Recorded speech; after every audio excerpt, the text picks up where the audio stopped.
Alright. Special features, just come along and have a chat with me, some tea, and maybe we might have a little fun. Special features, just talking about the movies and then something that might strike a chord with everyone. Strike a chord with everyone. Special features. Yeah. You're going to take your garments off? Don't get naked, Dad. I'm doing Dad, it. no. This is the podcast will never allow it. Your nudity is unsettling. The nude podcast. The Naked Dad podcast. It's like an ASMR. Yeah. Now my shirt's coming off. Oh, God. No, see, that didn't work. You got to be closer to the mic. You got to lean forward and be like, no, my shirt is, That's right. I'm taking my meatus out. The sound of my panties. my silk undergarments. Oh, man. One in a million men changes the way I feel. Yes, Leo. Good job. All right. And on that note, this is episode. Well, I'm not sure what number the episode is, but it's the first episode of the new year. I think it's 5. Of our fantastic father and son podcast. That's right. Excellent. I told you can't talk that quietly. All right. I'm trying to keep It's my got voice to up. pick it up. I don't want to bully you on the podcast. No, it's okay. You have to talk louder, you old son of a bitch. I'll raise my voice as I used to when you were small. But it's the new year. A lot has happened. Yes. A lot has happened. It's been a indeed. very eventful beginning of the new year, end of the old one. Yep. Including, everything in politics. Yep. Obviously we have the new president swearing in. Yep. About to happen. Which we're all pretty, excited about. As staunch conservatives. Yes. Like I can't get enough of Ben Shapiro. All right. No, I'm just kidding. Obviously, we don't talk about our political affiliations on this show. No. Needless to say, you can probably figure it out if you're somebody that's, listened with us very closely. Listen very carefully. That's right. Pay attention. And if you're what's that? That's that service, that government organization that listens to everybody's calls. Oh, like the NSA. The NSA, yeah. And if you're the NSA, we're with whatever side you're on. That's right. There was also that whole, I don't want to talk about this too much, but I feel the need to bring it up because, it's been an important event in our current history. The whole Luigi Mangione assassination of the CEO of United Healthcare. Yeah, that was pretty crazy. Yeah. Pretty crazy. He seems like a very popular guy at the moment, and it's not completely Didn't it come out that he wasn't the guy or something, or his lawyer proved he wasn't the guy? Well, I mean, I think or are they still going through that? I think his lawyer said, that they did a plea of not guilty. So I'm not sure what that means. All right. But yeah. Well, whatever. I guess we'll just have to follow that and see how it goes. It's weird that there's a new super famous Luigi in the world now, because I feel I can't speak for time periods prior to mine, but I feel like the most famous Luigi of my life is Luigi of Mario and Luigi. Yeah, although it's funny, I actually have very warm associations with the name Luigi, because when I was a kid, during the summer when my mother had to work, she was a single mother, and she would put me out on this fishing boat in California, and one of the boat hands would always help me out. I was 10 years old or something like that, and he would make sure I was happy and safe on the boat, situated, not like help you out. No. I mean, I'm just that if there was any if we were in rough weather, or if I needed help baiting my hook, or cleaning my fish. Baiting your hook, cleaning your fish. That's true. These euphemisms are all very, very dark. And no, I know you had a dark childhood, but continue. Fishing was one of the light. Yeah, it was one of the non-dark elements of your childhood. Yeah, and so anyway, my association with the name Luigi is largely with this Italian deckhand who, was kind of assigned to be my, my assistant, my butler. Did he have an accent? I don't think so. I think he might have. He didn't have like a vaguely European accent, even if he didn't have an Italian accent? I don't think so. No, he was... So it was like, hey, Walter, let's get to your fishing rod. It's funny because I probably wouldn't have noticed if he had an accent because my mother had a very thick German accent. Yeah. And so this guy might have had some kind of Italian accent. I really don't know. All I remember is that he was a nice guy. And he was a young guy. He was like probably in his 20s or something. Yeah. But your mother, I remember like... Oh, Tippy. Right. I do remember some friend of mine from school went on the fishing boat with me once. And I remember telling him, if you need any help, just ask Luigi because, he always helps me out. And afterwards, Luigi came over to me privately and said, I only do this as a favor to your mother. So, don't tell other kids. Don't tell it. Yeah, he doesn't want to. Yeah. Yeah, I've made those kind of embarrassing mistakes as a kid too. Yeah. Like it always feels like bad. Yeah. Ask Luigi. That sounds like another podcast. That would be a great podcast. Ask a Luigi. Yeah.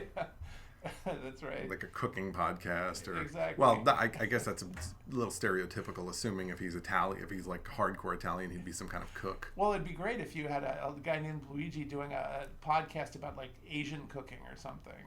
Ask Luigi. Ask Luigi right. about the mapo tofu. That's right. Exactly. I always add the fish sauce to the. Yeah, exactly. Ask Luigi about the fried alomine. Luigi loves the what's it called? The stuff from like East Asia restaurants like Apsara. Yeah, like I know. It's like a rice wrapper with noodles and shrimp and stuff. Yeah. Nim chow. Nim chow. Sorry. Ask Luigi about the nim chow. That's right. Luigi's signature dish is the special nim chow. Right. Although, it's not as weird as it sounds because obviously the Italians got pasta from the Chinese. Yeah. Because of Marco Polo and all that. Well, I'm also thinking like there's these guys on social media, these two Italian guys that like approve or don't approve of like various things they see online.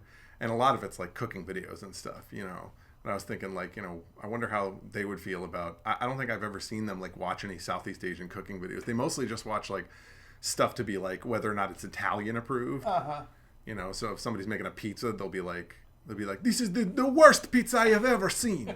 Right. Do not come to Italy, not approved.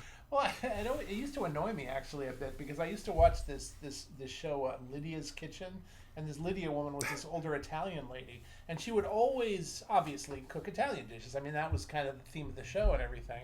But I always thought, why is it? Why can't she make a Chinese dish or whatever? It seems like a weird kind of cultural prison to be in. Does she not like other food? I just think in the entertainment industry, you tend to get like put into a category. Of course. And if you already like are a specific nationality or something, I see it in comedy all the time. Like, you'll get people who get like sectioned out to just be like part of the Hispanic comedy community or part of the black comedy community or part of like the gay comedy community. And it's like, there's a lot of comics out there that are just general comics. Right. And they just want to do like general material. And then they end up in a situation where like somebody's like, oh, I want you to do this Mexican comedy tour with Gabriel whatever, right? Because you're Mexican, and the guy's just like, okay, my identity is not. I don't think of myself as like I'm Mexican. Like I happen my descendancy is from Mexico, right? But I'm just I just want to talk about like farts or something or whatever. Yeah, and I actually have always found this this kind of genreification of everything to be kind of hateful. Because, as a writer myself, I feel like there's always been a tendency to pigeonhole, writers too. I mean, as what like for instance, my first book I wrote was was pigeonholed as kind of the zombie novel, and that was the whole presentation that the publisher gave to it. Even though it was a lot more than a zombie novel. I mean, when I wrote it, I did not intend for it to just. I mean, I had zombies, but it was an element, but I didn't consider it to be a genre of books. And of course, when I wrote it, was like in 2000, and there was no real zombie genre back then. But they still tried to have me create one, and then later it became a very strict genre. You couldn't really. If you're going to do that, you had to write in that genre. But that's why I think your book is unusually interesting, because it has a lot of different elements. Yeah. I mean, but I think the age also, it's not just the zombie thing. Like, I think the body of people, like the pool of people that are interested in like literary type writing has shrunk even more. So it's like, if you're somebody who's that kind of writer, who's sort of like a broad spectrum writer, who like writes about what they're interested in, who's widely read. It's very hard, I feel like, to find an audience for that anymore unless you like have a really specific theme or something you're working on. Like, I'm thinking of the guy that wrote... Wait, stop. What? Leo is standing next to me and his breathing is going right into the mic. This is Leo, a large golden retriever. The old golden retriever. He's very old, and he's sitting right next to me, and he's breathing into the mic. If you want to see what he looks like, he's on the video version of some of our earlier podcasts. Yeah, he's very cute. He's a great dog, but he's a bit loud. Well, he's also kind of lonely right now because his friend, his brother, Wesley, is out with my fiance, his mother, to get neutered. Because initially she was going to... Wesley's like an adult dog, and initially she was going to neuter him when he was a puppy. But COVID happened around the same time, so it like got put off again and again and again, and now we're finally getting around to it. He's finally having the snip. Yeah, which is actually, I think, will be good because he's a very tense dog. He has a lot of like nervous habits and stuff, and I think it'll help. It would help all of us.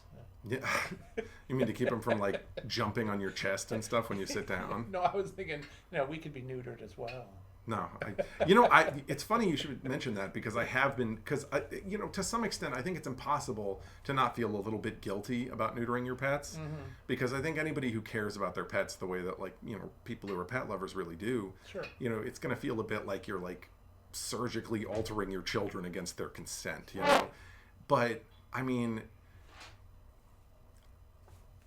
I guess I kind of feel like there's so many stray animals in the world right now, and it's largely our fault. Yeah. Right? And dogs live a very like secluded life when they live with pet owners for the most part, unless they live with pet owners that have like a ton of dogs or something. Right. So like I think that kind of a life can become very constrained and stressful for them if there isn't some sort of mitigating factor involved there. Not to mention, I just read online that apparently neutering across the board extends most dog breeds' life. I mean, there was one study about like Dobermans where they weren't sure, but like everything else says that like neutering is like a good procedure for reducing stress, reducing unpleasant behaviors like marking and stuff, and also extending dogs' lives by like years. Yeah, no, absolutely. And of course, my fiance wants Wesley to live as long as he can because she loves him very dearly. He's a wonderful dog. He's a beautiful, beautiful Taiwanese mountain dog or whatever. Burmese? Burmese. He's a Burmese. No, Sorry. I thought Bernese, isn't it? Bernie? No, it's got to be Burmese because that Burma is the country. I know. There's no country of Burma. I know that, but I thought it was Burmese too, and then I looked it up and I feel like I saw Bernese. I don't know. Maybe I'm crazy. Please don't think we're idiots. I mean, we are doing this dog-related podcast. Yeah. So we are well known. Yes, we need to. We're going to be judges in the next Best in Breed competition. That's right, the Westminster Dog Show. Yeah, so it's important that we keep on top of our breeds and whatnot. That's right. We have to be accurate. Now Wesley is great though. I took him on like a 5-mile walk before he went to get this thing done because apparently he can't do a walk for like a week afterwards because it could like tear his stitches or something. Right. I don't know. Ouch. Whatever. Dogs, cats, Yeah. Turtles. Yeah. Goldfish. Let's keep the people interested. Yeah. What the hell were we talking about before before Leo came over? We were in the middle of some interesting conversation. We talked about politics very briefly, and then we discussed for a long period of time something else. Yeah, I can't remember now because we were distracted. It's too bad because you were saying something that I wanted to hear, but the Leo intruded. Yeah, we were talking about like pigeonholing writers into That's like right. one aspect, or performers in general. And I was talking about comedians. Yes. Yep. Yeah, and I was just going to say that, it always has driven me crazy that, when you go into, even when I was younger, when you go into a supermarket and there's the rack of paperback novels and they're all in their just specific categories, Yeah. and I used to just find that really tedious. Like, I wish that they weren't concentrated. I wish it was just interesting. Yeah. I didn't care what it's about. Oh, that's what I was going to talk about. I was going to say, like, I feel like writers that maintain a certain level of popularity today are either writers that have always been universally popular, or writers that do like an insane amount of like social media push for themselves. Yeah. So like I'm thinking about like the writer of John Dies at the End, the guy that writes like those weird, I don't even know what fantasy, like horror. psychedelic fantasy novels. Yeah. Like, first of all, his style is very specific. His books are all kind of on the same topics. Right. And he does a ton of like work with like agents, with like podcasters, with, you know what I mean? Yeah, like he's constantly online. He takes like half a day a week off. Yeah, I think somebody, maybe it was you, just sent me an essay that he wrote on that, talking about all the stuff that he does to sell books. I did? Yeah, or someone did. I sent you like a video, I think, where he talked about it. Maybe that's what it was. Either way. But that's what I'm saying. Like, barring doing that, that's like the kind of writing that's out there now. It's like, it's either like social media writers who have a particular niche, or it's people who've always been popular writers. Yeah. Or it's, people who are dead, who people are still reading their books. Right. It's it's kind of weird because, as a writer, and I suppose as any kind of social media person, you have to, the number one thing these days that you have to do is publicity. Yeah. And if you're a writer, it's kind of at odds with what you're trying to do, because you're trying to isolate yourself, but you're supposed to be in the public eye at the same time. Exactly. Yeah. You can't really do both. I mean, unless you're just, I don't know, writing crap or something. It kind of feels like a similar thing with like comedy to me. It's like, it takes a lot of energy for me to want to go out and perform in person, and then to like have to do this like fake performance for like an invisible audience like every day makes me kind of like crazy. Yeah, because you're using the same muscles and it wears you out and kind of prevents you from doing the level of excellence that you might really hope to do. And of course, a younger person... it's ridiculous. It's almost like you have to be like a singer-songwriter, a sketch writer, a comedian. Like, you have to be everything now. Yeah. No, it's absolutely true. Because if you just have like one thing, then you're going to disappear. Yeah. Or like you have to be lucky. Yeah. I mean, like there's other comedians who have been, but I don't know. I'm like, because I'm thinking like there are a lot of comedians who are popular now who didn't come up on social media, and there are some that did. But there's like also some with nepotism. I wonder what the actual percentage of comedians who like weren't involved with nepotism and who didn't come up on social media is. Yeah. Also, I wonder if that's even like possible the same way anymore. Because I'm thinking like a lot of the comedians that are really popular now that didn't become famous through social media are guys that were like working to become comedians for like 20 years already. So you know what I mean? They were there before social media got really entrenched in the industry. Yeah, well, probably. They have a name that's out in the ether, before this whole thing began. Exactly. So my worry is that generation of comedians is like the last generation that's going to be able to get away with that. Yeah. Well, it's an open question because everything is changing so fast with the media engines and all this. I know I hate social media because it's like social media, like you either have to make videos that will just appeal to everyone, and those are terrible, or they're the same as everybody else's videos, or you have to make like artisan videos. But if you make artisan videos, first of all, they're not as popular as just the random trend videos. Yeah. But second of all, you can't churn those out the way that you have to churn out videos to get viewership. Right. Like, you know what I mean? Like, I can't like, make like a hilarious music video every fucking day, or make like a hilarious, really well thought out like sketch every day. Like, you know what I mean? It's really challenging. And and I know there's people that like will make a bunch of sketches and then we'll just release the same ones just like in staggered. But like, I don't know how to do that successfully. Right. So like there's also like this technical aspect of it that you have to be aware of. You know what I mean? Like the whole thing is a nightmare. Yeah, I can totally imagine. Because I mean, in a way, I've experienced it, on the writing end, because I remember when I, had my first book deal, I suddenly had to crank out a book a year. And I had these deadlines that I'd never had before. And to me, a book is it's an important thing that I really want to think about and have to, and I was fortunate in that I actually had a couple of books that I had written prior to getting the book deal, so I could kind of just fold those. Yeah, I could fold those right in. But then I had to write the last two books, on the spot, and it was that last book. It was tricky. Yeah. And it's kind of annoying because you really want to have everything matter. And if you're an artist, you only have this one life to create work. Yeah. And I don't know about other artists, but I just never wanted to churn out anything that wasn't my best, effort, And yeah, I definitely understand that feeling for sure. But there's also the belief as an artist that you really should just like work no matter what the quality of the work is. Mm-hmm. Well, that's what obviously the publishers, as long as you're selling books, I'm sure they have no interest in the quality. Well, it's difficult. It's a balance like everything else. It's a balance, of style and substance and, the quantity of time it takes you to churn stuff out. Like, you know what I mean? Like, well, and the self-publicity is it really grates on you, particularly because, when my first book was published and it was, it was characterized as a zombie novel, quote unquote. And so when I went to promote it, to publicize it, went to book signings, some of the first book signings that I did, I actually, tried to kind of make myself noticeable by, putting on zombie makeup and gimmicky stuff. Yeah, gimmicky things like that. And I didn't feel right about it, but I did it because I thought I was being responsible, to the publisher and to my, to my job as a writer. But I remember I was in a bookstore once, and after the book signing, this older lady, I was about 40 at the time. This was some 20 years ago. But this older lady came up. She was well dressed, and she said something to me like, aren't you a little old to be doing this?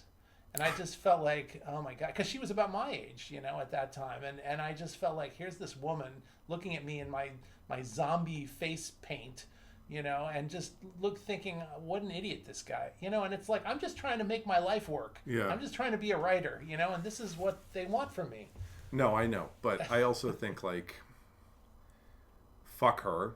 Well, of course. And also, like, people on the East Coast can be a little rough around the edges and a little judgmental.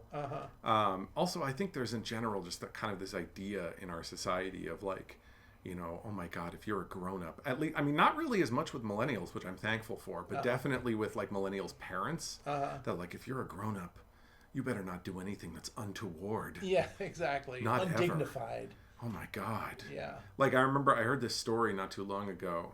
I don't remember who told it. It might have been another comedian or someone, but where this guy was saying like he in college had a job to just like set up speakers for like different events and places in like empty rooms and empty buildings on the campus, right?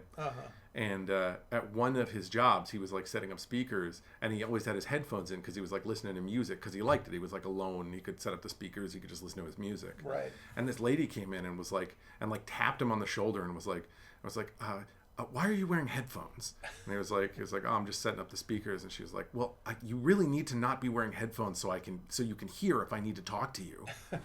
And like, he kind of like rebuffed her, and she like angrily left. And then like his boss or somebody like called him, because apparently this was the lady whose event it was. She was like running it, right. And was like, I'm sorry, man, you can't wear the headphones.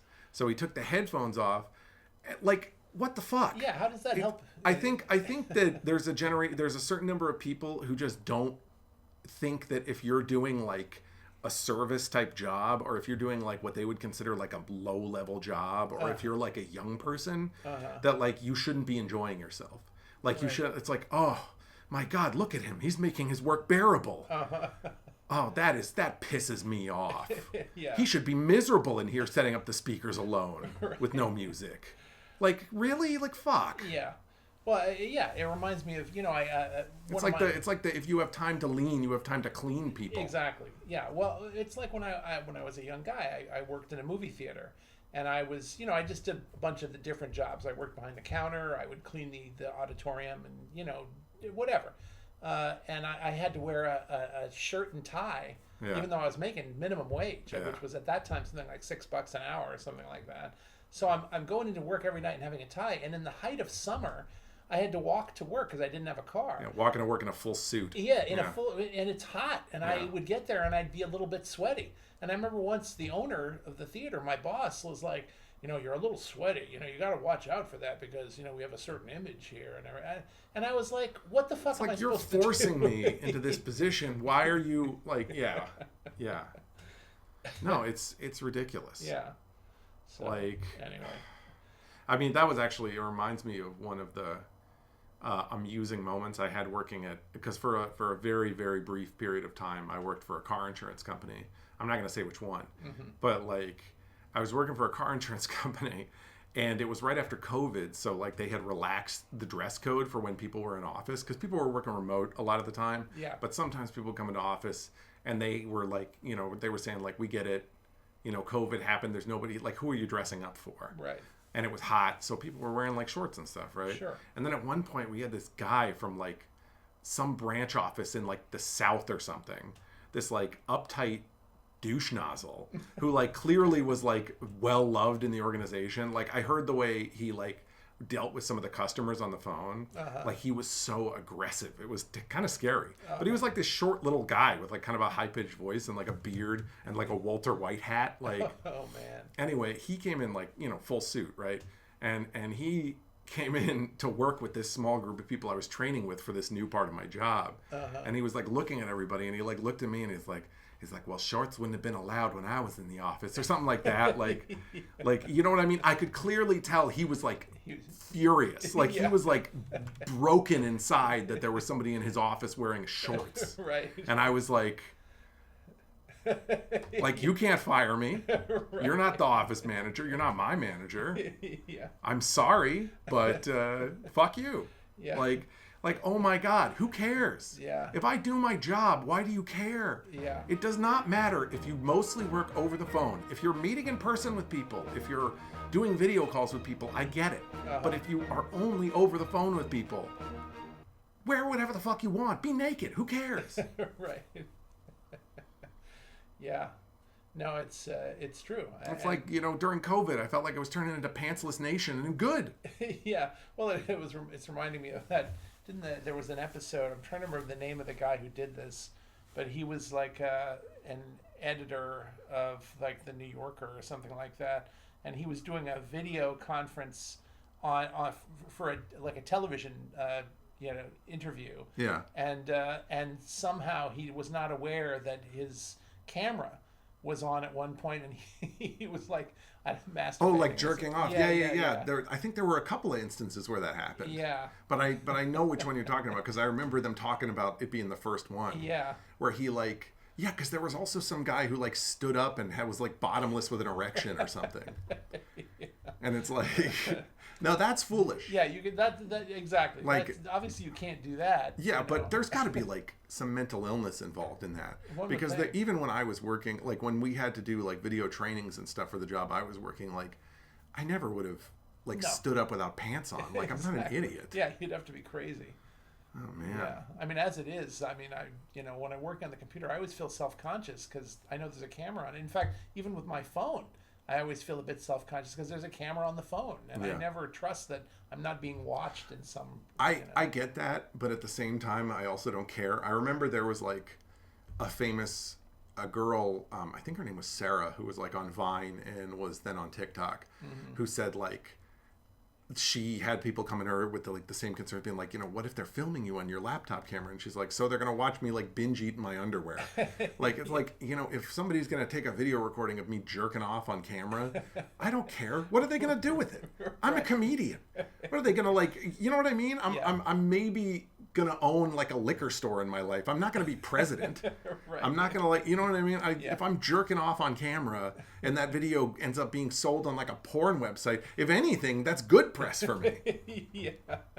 You know what I mean? That's not a negative thing. Right. No, I totally could see that. I mean, I don't want that to happen, but if it did, it wouldn't destroy my life. Yeah. I'm not the the head chair of some children's hospital or anything. Yeah, no, exactly. You don't have. I mean, I might get I do some teaching work. I might get fired from that if something like that was found. Yeah, but that's the worst thing that could happen, I think. Yeah. And that would be their loss because I'm actually a really responsible, Yeah, sure, absolutely. teacher, mentor type person. Yeah, absolutely. And I mean, because those things are obviously not connected. I Yeah, mean, of course. Well, I mean, we all compartmentalize different parts of our lives, different parts of our personalities, and yeah, we just gotta hope not too many of us have like some kind of awful hidden part of our personality. of course, absolutely. Like the guy that's like jogging down the street whistling, and then you check his basement, and it's like, oh my god. Yeah, right. But anyway, we're almost 30 minutes in here. We haven't talked about a movie yet. Yeah, we've drifted far afield. We're What burning. should we talk about? We're burning daylight. Yeah. The sun's actively going down. It's perfect because I'm sitting right in front of a window where the sun is going down right behind me. I can just feel it clawing at the nape of my neck. Noir because the sunlight is coming through the slats and shining on the side of your face, and you feel like we're in a detective movie. Yeah, we'll have to film here sometime. Yeah. Maybe if Wesley is calmer after his procedure, we can film out here. Yeah, we'll do that. It'll work. But yeah, a couple of movies. Well, I know that there were like 3 movies in particular we wanted to talk about, but the one that we saw together is the one we should start with, and the one that's on everybody's lips, the new Nosferatu. Ah, yes, Nosferatu. That's a terrible SpongeBob impersonation. Listen to my power. Yeah, no, I thought that was pretty good. I mean, I thought it was visually good, and I liked the actors. In terms of the actual storytelling, I thought it was a little slow. It was a little slow. It was a little dull. But I've only seen it one time, so I don't want to be too hard on it. I agree. I think it was a little slow and a little bit like over dramatic in a way that was like that kind of took away from the drama. Because I know, like, obviously it's a dramatic story. You want it to be dramatic, but I feel like you got to do that without like stepping over the line. Yeah. And there were scenes in that movie where I felt like actors were just like, like it was just a little too much. I mean, I really enjoyed Isabella Gianni, who's the actress who was in this, and I really liked the one that played Mina. Yeah, was she Mina or was she Lucy? She was Mina, right? Yeah, because I think that's the original. Because I think Werner Herzog's version is the one where they swapped the names. Yeah. Okay. Well, anyway, yeah. And I liked her crazy hysterics, her her crazy her scenes. Orgasms. Yeah, those kind of things. I thought that was. Count Orlok, I can feel him touching my boobies. Right. Yeah. No, I mean, I thought her performance was really good. Yeah. I thought that she was maybe. I don't know. There were too many scenes like that. Yeah, I agree. A thing like that. It was just overall too drawn out. Yeah. But like I said, I'm gonna watch it again and try to, give it the benefit of the doubt. Absolutely. I gotta say, the director that made this movie, who I didn't realize was the director, do you remember his name? No. It's the guy that made like The Lighthouse and stuff. Oh yeah. I don't remember his name. I'm sure I could come up with it if I sat and thought. I'm just saying, pretty much all of his movies that I've seen have felt a little bit drawn out. Yeah, I have to say, The Lighthouse, I mean, I really liked the concept and the look, but I did not like the execution. I just feel like he's a guy that's trying to make like high art. Yeah. And his impression of high art is that it should be like slow and meandering. Yeah. And I think he's kind of missed the point.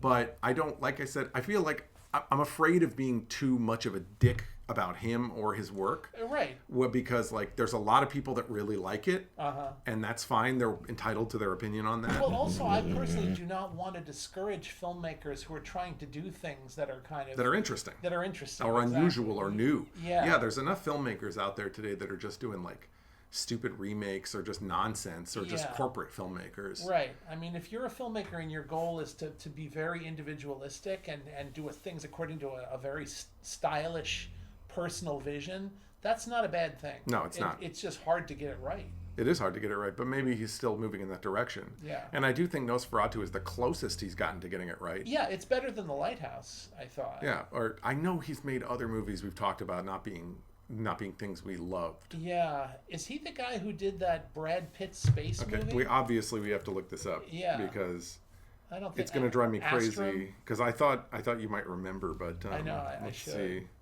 It's because he's new. I haven't. Yeah, is his name Ari Aster? Well, see, that's what I was wondering. I don't think so. I think that's a different director. No, it's Robert Eggers. Robert Eggers. Okay. So Robert Eggers. Yeah, who the fuck is Ari Aster then? He's the guy who made that Brad Pitt space movie, and he also made Hereditary. Okay. This is what it is. So Ari Eggers made he made that like weird version of Hansel and Gretel that came out not too long ago. He made The Northman. He made The Witch, and he made The Lighthouse and Nosferatu. All movies. Oh, damn it.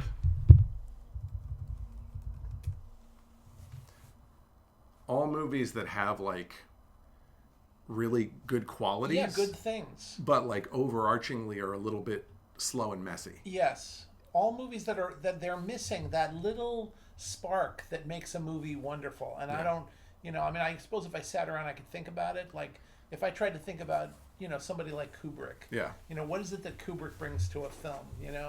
This guy is just, he's lacking some dimension. But also trying to argue that with like people that are just trying to enjoy movies. Yeah. We could do that until we're blue in the face. Of Because course. like obviously there's a certain number of people who have seen like so many freaking movies like us where it's like, like we've seen all the tropes, we've seen all the stuff, so we know exactly what something is going to look like. You know what I mean? Like, whereas there's people out there that see things like The Witch, or Hereditary, or The Lighthouse, and that's the first time they've ever seen any tropes like that. Yes. So for them, it's like, this is amazing because Yeah. I haven't seen anything like it. Absolutely. And to them, I don't think it's like, we talked about that Fred Armisen documentary parody show. And you mentioned that you didn't really like Documentary Now. Yeah, because it seemed like it was just kind of like making unfunny parodies of documentaries. Yeah. But my argument was, first of all, occasionally I did find it funny. But second of all, my argument was like that, okay, even if this isn't funny or like isn't new, at the very least it's introducing people to some of the most famous documentaries ever made who may not have had, an introduction to those things. Sure. And who like might, because they watch that show, they might seek out the documentary that's being parodied and actually really like it. No, And it's the same thing with these movies. It's like if people see Robert Eggers movies, they might be more likely to seek out movies that have those kind of tropes, themes, cinematography, and they might watch like some really incredible movies they otherwise wouldn't have seen. No, you're right. And in fact, when I was a kid, I my first exposure to a lot of movies was the parodies in Mad Magazine. Exactly. And I really enjoyed those. And then later I would see the movies. Yeah. And Not to say that Robert Eggers is making Mad Magazine level parody movies. No, of course not. He's making serious films. Yeah. I mean, but I'm just saying that, Documentary Now is sort of on a Mad Magazine-ish thing. And I feel like that's something that even though I don't enjoy it, in fact, when I read the Mad Magazine parodies now, I don't enjoy them the way that I did when I was 12 or whatever. But those things do serve a purpose for people who need to be initiated into these art forms. Yeah. So you're right. But also just like, in general, there's all forms of thinking out there. All forms of art are valid to some extent. Yeah. I don't know. But moving on, I think that, the new Nosferatu had some really good things in it. And one of the things I really liked about it, despite being mildly bored by the overall movie, I'm just like adding this negative thing onto the end of everything. It's like, one of the things I liked about it, despite the fact that it was an egregious piece of shit, one of the things I liked about it for sure is the portrayal of the monster in it. And I know a lot of people are going to be like, oh, it's what's his name that played the It Clown? Yeah, Sarsgaard. Yeah, one of the Sarsgaards, right? Like, so I know people are going to be like, oh, yeah, it's because he's a brilliant actor. And I don't really think that's what it is. I think it's how he was directed for that role. Yeah. And he's a good actor. Like, I'm not going to shit on him. He's a funny guy. He seems like a nice guy. But, like, that role, I feel like somehow they got him to kind of be like more of a living corpse animal. Yes. Than like... Because most of the time, most of the interpretations I've seen of Dracula, or most of the versions of Nosferatu, it's really about like Dracula's / Count Orlok's personality. Mm-hmm. It's really about like his history, his life. Right. And that was not at all in this movie. This movie was the most monstrous form of Dracula I've ever seen. He was like not somebody you could reason with, not somebody you could like talk to or feel empathy for. Right. It was just like a terrifying nightmare corpse piloted by a blood-sucking monster. Yeah. Like, and in that respect, it was probably one of the more frightening interpretations of Dracula. I agree. It actually made me think of in the Anne Rice book, Interview with the Vampire. Now, they didn't really do this with the movie, with any of the movies, but in the book, there's a scene where the main character, vampire, travels to Eastern Europe, and he's attacked by this very, very old vampire that has become kind of beast-like, and much like this Robert Eggers movie.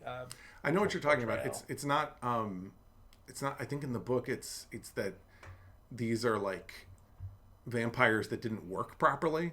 Like, I think it's that there's like somebody who's trying to like turn people into vampires, but something goes wrong, and they become more like zombie-ish vampires. Yeah.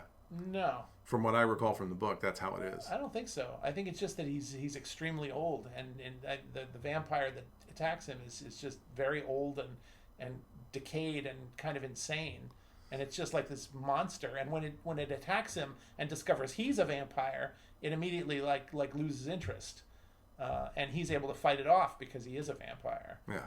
But I don't think there's anything that complicated about it. I think it's just... I mean, I read the book more recently. I would agree to disagree, but we can go back and check this later. Yeah, I'll have to read it again because I don't remember the dimensions. Like, I think there's more detail to it than that. Okay.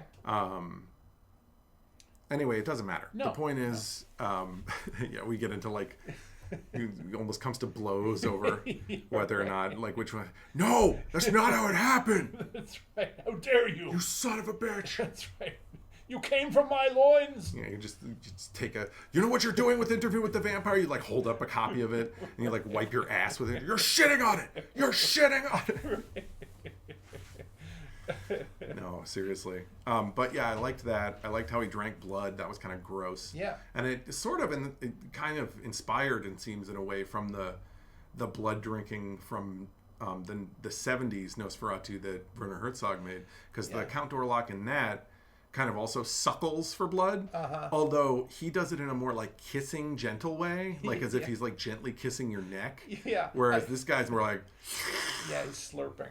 Yeah, it's funny because I just recently rewatched the Werner Herzog one from '79, and I was kind of laughing because Klaus Kinski is such a sad, kind of depressed vampire, and there's a scene where like there are things that are worse than death. Yeah, like spending thousands of years unable to die, right? Reaching out for love that will never come. That's exactly. Yeah. It just occurs to me, did I say that the actress in the new one was Isabella Adjani? Because she's not. This is the actress in the 70s one? That's the one from the 70s one. Yeah, I forget. The new one was good too. Yeah.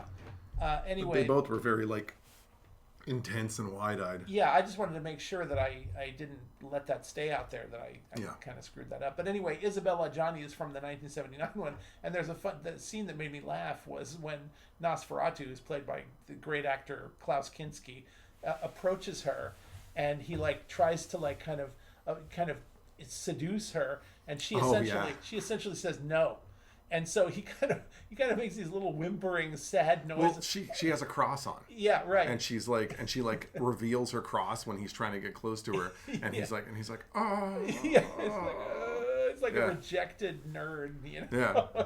He kind of backs off and runs away. It's very different from the rejection in the new movie. Yeah. Where she's like, you will not have me or something. Like I don't know. It's very aggressive in the new one.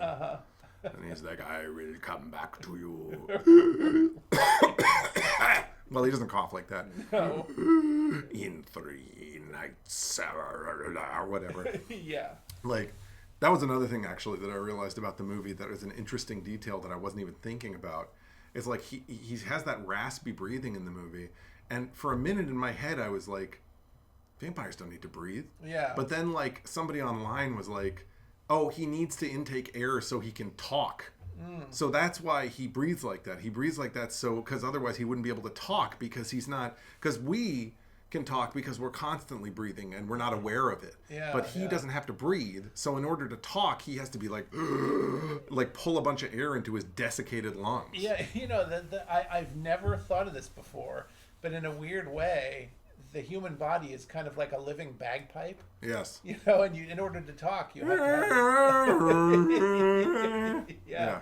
So vampires are even that to the more extreme, Yeah, well, they're forced to if they're going to talk. Yeah, right. But I mean, speaking from a technical standpoint, vampires honestly have no biological need to speak. I remember that was something from Guillermo del Toro's The Strain, you know, from the books, not necessarily from the show, but from the books. Okay. Which is that his vampires, when they become vampires, they lose the ability to speak, except for like telepathically. So because their whole mouth apparatus changes. Okay. So they can't talk anymore. It's just for blood drinking. Interesting. And that makes a lot more sense to me biologically for vampires. Well, and even not just biologically. I mean, one of the things I've always thought, I wish they did more with when vampires were portrayed, because they're immortal, right? Yeah. Or at least they live an extremely long time. And it seems to me, if you live long enough, you should be able to interpret a lot of things just from experience that humans don't live long enough. Tiny details. Yeah, exactly. Like, it seems like speech wouldn't really be necessary because you'd be able to communicate just through, looking at each other, essentially. Well, I think that's what happens with some of the vampires in the books is like they can communicate with each other telepathically, but I think some of them, when they're talking to people, they basically telepathically put their words into the person's head and then lip sync to their own words, so it looks like they're talking, even though they can't physically talk. Right. I like that idea.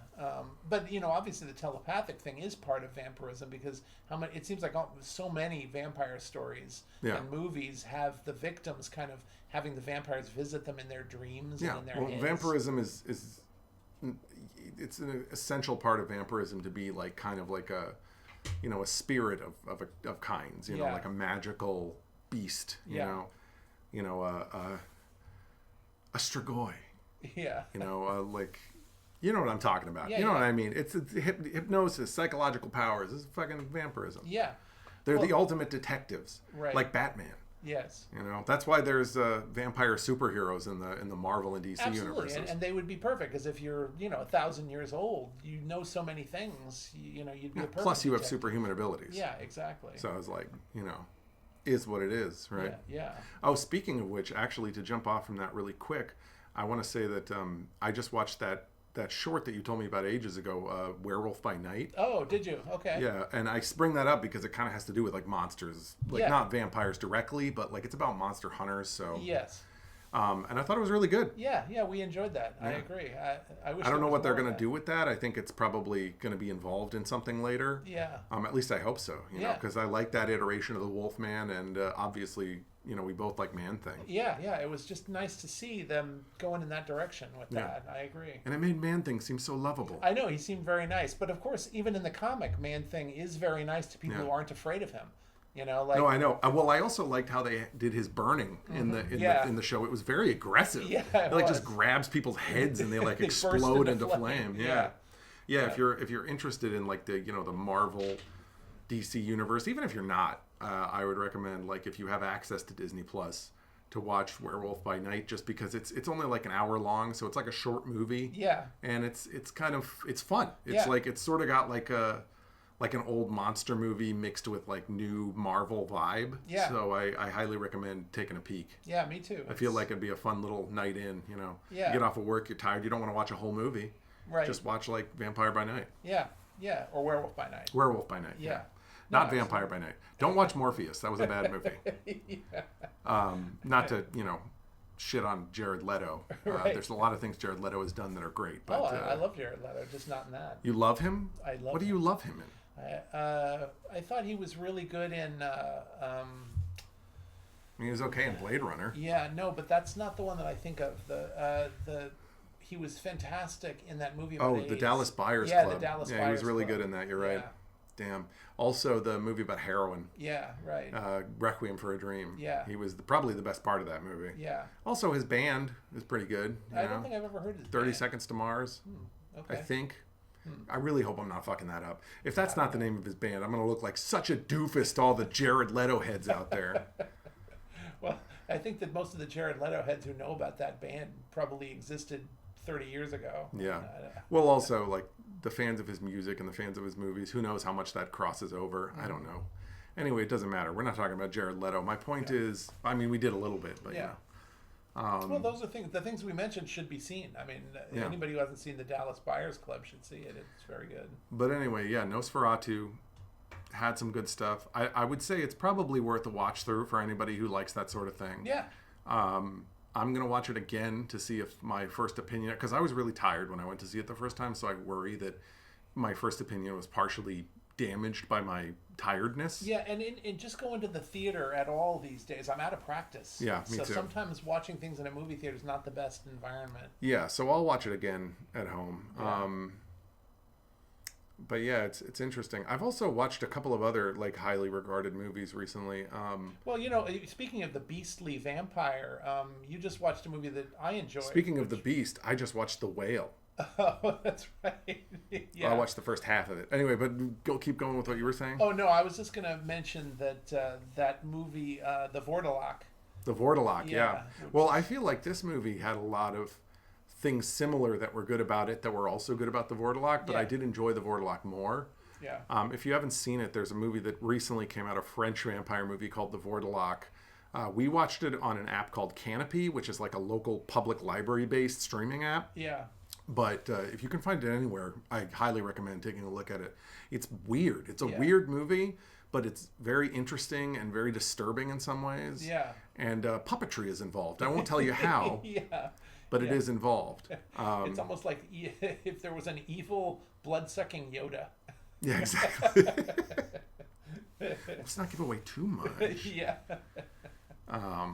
But yeah, I definitely see The Vordelok. We also talked about Werner Herzog's 70s version of Nosferatu. I recommend that as well. Yeah, I love that. I mean, Werner Herzog is basically like the name in German filmmaking. Yeah. So if you want to see like the German version of Dracula at its most Germany, that's probably the best version to check out. Not to mention the best possible role for Klaus Kinski. Yeah, it's not in German though, by the way. If somebody's like intimidated by like a foreign language film, it's not in German. It's in English with very bad German accents. Yeah. Well, not bad, like intense, like thick German accents. But it makes you feel you're watching a foreign film. Yeah, it feels foreign. Yeah. Or honestly, the original black and white Nosferatu is good too. Yeah. That's always fun. Great. I also always highly want to recommend the Bram Stoker's Dracula, which I believe is Coppola, right? Yes. Yeah, Francis Ford Coppola.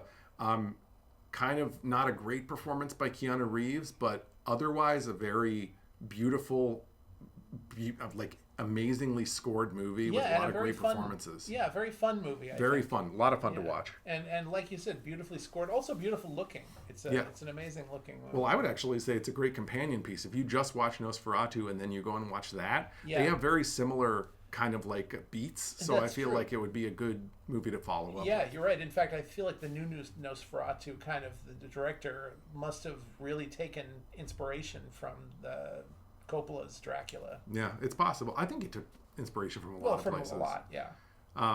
But yeah, check it out. Check it out. Definitely. But yeah, going back to what I said, I did watch the first half of The Whale. Yeah, The Whale. I have not seen The Whale, but it's Darren Aronofsky. Okay, and Aronofsky can be great. Well, here's the thing: it's a very competently made movie. I mean, obviously Darren didn't write it. Mm-hmm. I mean, he wrote his version of it, but like he didn't.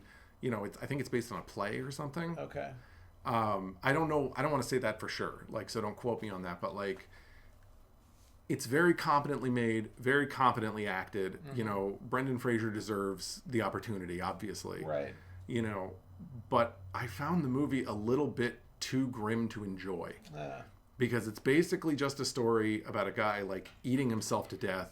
Yeah. Who's trying to like redeem himself in the eyes of like his lost daughter, like his estranged daughter. Right. And then everybody else around him is just like sad that he's dying. He has like severe hypertension and like heart damage. And he's like, the whole movie is just like, is he going to die? Like, is he going to die? And then I'm sure at the end, I mean, I assume he dies. It's funny because the way you're describing it, it's really reminding me of another Aronofsky movie that I actually really liked, about another kind of suicidal, sad guy who's estranged from life. Yeah, that's a good way to put it, by the way. It's a suicide movie. Yeah. Well, this other movie that I haven't seen The Whale, but the movie that I'm talking about, it was called, I think, The Wrestler. Oh, yeah. Yeah, and it's got Mickey Rourke. Yeah. Yeah, I thought that was a really good movie, and it has kind of a similar theme, of this guy who's just kind of trashing his whole life. Yeah. And, Yeah, and it's another movie about a guy who's essentially slowly killing himself. Yeah. In The Wrestler, you could argue it's even more depressing because he's even more slowly killing himself. Yeah. I don't know, man. The Whale is well made. I just don't know if it's for me. Yeah. Because I feel like if you're somebody who really wants to like have their heart broken by a story like that, I guess that may be something you want to watch. I personally, I mean, it's like all those like Oscar type movies where like the movie is really hyper dramatic. Right. It's hard for me to get into those. Yeah. Like I remember I compared it kind of like to Precious, you know. Yeah. And obviously a completely different story about a completely different situation. Right. But both of them are kind of about like these really grim characters. Yeah. Who are living really, really hard lives. Yeah. And obviously, you know, Precious kind of has a happy ending. Yeah. Although she gets like HIV at the end. Yeah. So like it's still sort of implied that her life is not going to be amazing. Right. I mean, she escapes from like her horrible mother and abusive father, but like she's still like now she's like this lady who's like living a life with HIV and 2 kids. Yeah. You know, it's like or something like that, or 1 kid. I don't remember, but like I don't know. I seem to recall The Wrestler has a happy ending. Like, I think he gets together with... Because he's also trying to make up with his daughter. Yeah. Well, that's interesting. Does Aronofsky have some estranged relationship with his own daughter? I don't know. It's a good question. That's bizarre. It's also interesting to me that Aronofsky goes between these kind of very realistic, kind of tragic dramas that are very, very literal, to these very, very wacky and out there kind of art films, you know, like Pi or Mother. Yeah. You know, things like that. God, Mother's so good. It is. It's really great, but it couldn't be farther from The Whale. Yeah, you know, even though it's true. the same director. No, I agree. But I mean, that's how it happens sometimes. Yeah. You know, some directors have one really great movie. Some directors have good movies mixed with weird movies. You know, Yeah. I mean, like it's not fair of me to say good movies. Aronofsky largely makes well-made movies. Yeah. So even if his movies aren't entirely to my taste, they're still well-made movies that are well acted. Yeah. You know, like they're just not something that's for me. Right. You know, whereas something like Mother is for me. It Yeah. scratches all of my like weird psychological horror, you know, religious philosophy itches. Yeah. Did you ever see his movie The Fountain? I think it's called The Fountain. No, when you say The Fountain, I just think of The Fountainhead. Yeah, no, this is different. It's like a weird science fiction movie that takes place over the course Oh, yeah! I know exactly what you're talking about. Yeah. Yeah, that's the movie in my head I always compare to Tree of Life. Yeah, kind of. Because they're both kind of like self-involved. Those are Leo's incredibly long claws clomping along the floor. Yeah, Leo's dragging himself around the house. He's an old man, an old golden retriever. Anyway, yeah, I kind of put those movies in the same categories in my head. Yeah. And actually, jumping off of that, there is one other movie I want to talk about because I feel like it still kind of fits into the realm of like psychological, which is I just watched A Scanner Darkly. Oh, yeah.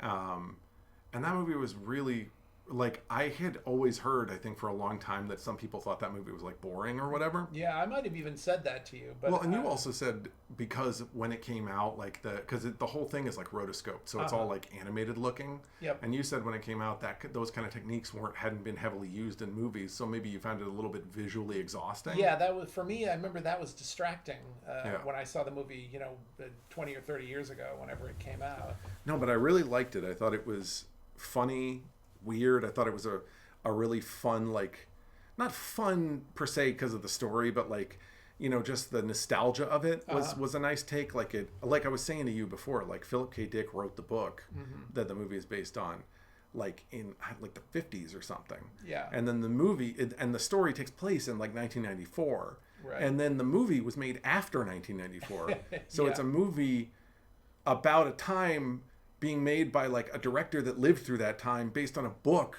about that time written by an author who didn't know what that time was going to be like. Yeah, like 50 years earlier or whatever. It's really fascinating. So there's elements of like, fantasy, but there's also like elements of actual like 90s stuff. Yeah. And also I recently learned that book was like one of Philip K. Dick's, if not his most personal novel. Like that book, the stuff that happens in that book was like very close to his actual life. Because like Keanu Reeves in the story, like he has a memory about how he like basically left his family and kept his house, and so that he could like live with these drug addicts because he felt like suffocated by like his suburban family life. Right. And apparently that actually fucking happened to Philip K. Dick. Apparently he like abandoned his family to like live in a house with a bunch of like junkies and weirdos who were like, because he was a junkie. Yeah. And like basically a lot of the scenes apparently in A Scanner Darkly were things that actually happened in his life. Wow. Which I think is pretty astonishing. Yeah, I didn't know. very Like, it kind of makes me want to watch it again now that I know that. Well, you having seen it and talking about it makes me definitely want to see it. I mean, I did see it maybe 10 years ago, and I enjoyed it a lot more than I did the first time. But I need to see it again, I think, because I don't really remember it very well. Well, if anybody's interested, it's a star-studded cast. I mean, it's Keanu Reeves, Robert Downey Jr., Christ, what is his name? Why am I forgetting now? Not Woody Harrelson. Is it Woody Harrelson? Is that the guy who was in Zombieland? Yes. Yeah, so it is Woody Harrelson. Okay. Like it's, oh God, I'm going to come off as a sexist. I can't remember the main female lead actress's name, but she's someone who's very famous. Scanner Darkly. Cast. In a weird way, the movie reminds me a bit of Steven Soderbergh's. Winona Ryder. Oh, Winona Ryder, Winona Ryder's the main woman in it. But it also has like other random little actors that are like fantastic. Like Rory Cochrane and Angela Rana. Like, you know, it's just, I just really enjoyed it. And I feel like if you're going to watch it, you know, the visuals are fun, but it like, you know, come for the visuals and stay for the performance. Yeah, well, performances. It kind of reminds me of another ensemble movie, which is Sex, Lies, and Videotape, which that's is a good one too. Soderbergh's first movie. But also, I mean, because Richard Linklater made it, it's interesting because this is like his first shot at science fiction. His prior movies were like he made Dazed and Confused. Yeah. And also Slacker. Yeah, that tracks. Yeah. This movie is definitely like a combination of those kind of skills, like you can see from those other movies. Yeah. But I found it, like, as far as being that kind of movie, it's very, I don't know. I mean, here's the thing. I might have enjoyed it more than some people would because I feel like I have a lot of nostalgia for, like, the 90s, having had been, like, the earliest part of my life. Right. So for me, it might strike deeper than it would for somebody who, like, or somebody even who was an adult in the 90s. Sure. Like, than somebody who knew nothing, like, didn't care about the 90s. No, I could see that. I mean, it definitely tracks with your personal life. Yeah. You know, in a way that, you know, obviously I'm kind of precede that era. But also it just sort of speaks to me the same way Charles Bukowski does. You know, that feeling of, like, kind of being like this upscale vagrant that lives in, like, some nice house that's all trashed with a bunch of, like, you know, bums and psychos, like, just kind of floating through life. Like, something about that I really, really connect with. Yeah. Well, actually, I mean, I do too. I mean, I definitely, with Bukowski, I identify with that. I love me some Bukowski. Reading a Bukowski book right now called Hollywood. Yeah. We talked about it. It's the one based on his selling the script for Barfly, which is a movie that Mickey Rourke is also in. Yeah, it's funny. We're kind of doing Mickey Full Rourke's circle. career here. Yeah. First, The Wrestler and Barfly, which is a great movie. But Barfly is, I feel like such an idiot, but I can't remember the name of the director of Barfly. He's like an East German director. He directed